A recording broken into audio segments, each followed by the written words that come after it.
మీ ఎదుటి వాళ్ళు మీకు అబద్ధం చెప్తున్నారని తెలుసుకోవడం ఎలా?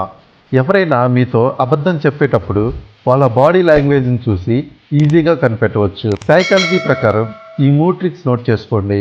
మొదటిది ఐ మూమెంట్.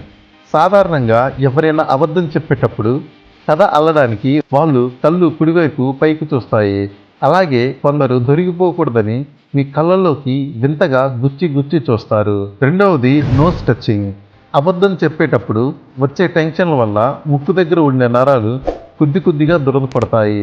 అందుకే వాళ్ళు మాట్లాడేటప్పుడు పదే పదే ముక్కును లేదా పెదవులను తాకుతూ ఉంటారు. మూడవది టూ మచ్ డీటెయిల్స్. మీరు చిన్న ప్రశ్న అడిగినా వాళ్ళు అడగని విషయాన్ని కూడా కలిపి పెద్ద స్టోరీగా చెప్తారు. నిజం దాచడానికి అంత పర్ఫెక్ట్గా ఉన్నట్టు బిల్డప్ చేస్తారు. ఈసారి ఎవరైనా మాట్లాడేటప్పుడు ఈ 3 విషయాలను గమనించండి. మరి మీ ఫ్రెండ్స్లో ఇలా అబద్ధాలు చెప్పేది ఎవరో కింద కామెంట్లో మెన్షన్ చేయండి.